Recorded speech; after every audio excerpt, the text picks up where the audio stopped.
Hey, what's up guys, my name is Charlie. Today we're going to be watching some Angry Video Game Nerd. This is going to be episode 125 and it's going to be Ren and Stimpy Fire Dogs for the Super Nintendo Entertainment System.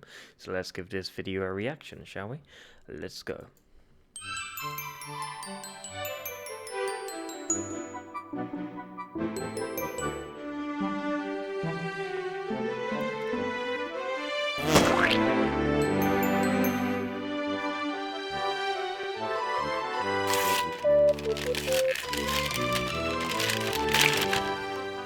Ren and Stimpy Fire Dogs.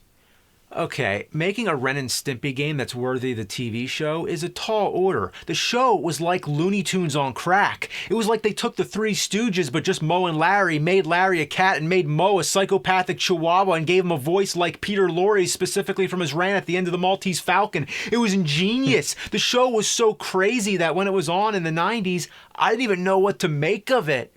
Do the games hold up? That's a whole other story. There were 4 of them on the Super NES: Time Warp, Veediots, Buckaroos, and Fire Dogs. These games actually made a good attempt at capturing the random humor from the show, and the graphics and animation are spot on. You take Ren, for example, who on the show is a flexible character of 1,000 facial expressions and body shapes. They could have taken him in any direction and gone off in a completely different tangent, but the looks they gave him are just like the looks you see on him in the show. Unfortunately, every one of these games is plagued with flaws that ruin the experience, whether it be a fence that won't cooperate, or taking 1,000,000 slaps to defeat a dog. Slapping a dog, slapping a dog. Damn.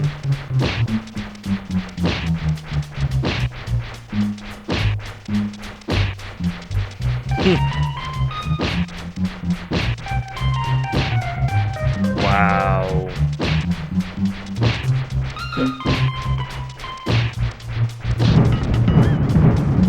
The Fire Dogs game is loosely based on a specific episode of the show. Here in the game, you take control of Stimpy and have to collect firefighting equipment and bring it all back to the fire engine. You know, all the ordinary firefighting equipment like a helmet, boots, hose, a beaver, you know.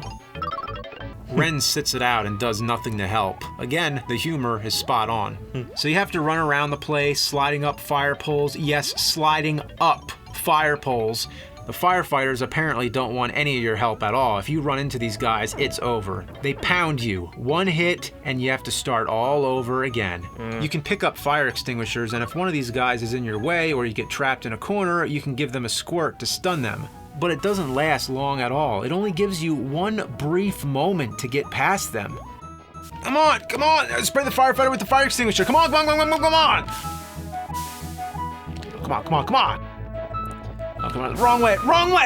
Ah, come on! The only practical way to get around the firefighters is to find Dalmatian paint, which actually follows the show. In the episode, Ren and Stimpy are looking for food and shelter, so they apply to be fire dogs so they could stay in the fire department. But the fire department only takes Dalmatians, so they have to disguise themselves in Dalmatian paint.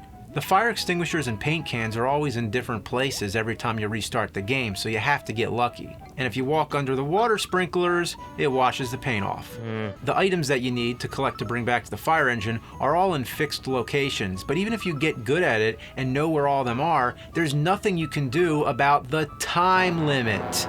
This is the fatal flaw. It gives you barely enough time, even if you're running all the way. It's only the first stage, but it's going to take lots of trial and error and a lot of luck. You have to do it all in one session too. Once the timer runs out, everything starts over. You'd think there'd be an item that gives you some time back, but I've never found any such thing. Waiting for the water sprinklers always slows you down, and for some reason I'm having lots of trouble with the stairs. But get down the stairs! Down the stairs! Come on! And when you get back to the fire engine, you have to stand in a specific spot for each item and select them one at a time.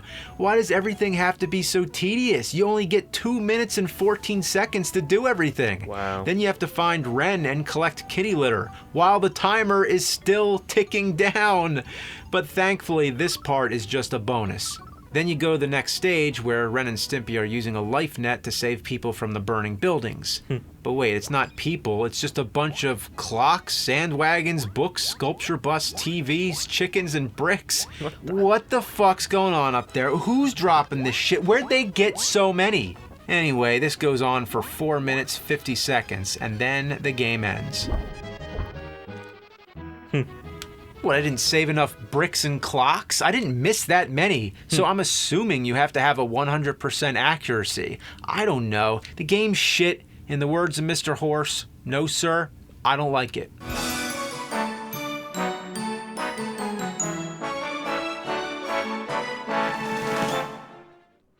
To be honest, that game didn't look too bad. That was a game I would sort of try out, you know. It looked okay, you know, playable, acceptable. Graphics were good. So yeah, I would actually try it. I wouldn't say it was the worst game or, you know, a bad game or, you know, anything like that. You know, a hard game doesn't mean a bad game. But yeah, I would try that game out. I would give it a shot if I had it. So yeah, if you like this episode, make sure to give a like for my video and comment down below, and make sure to subscribe to my channel for more content. I'll see you guys on the next episode. Peace.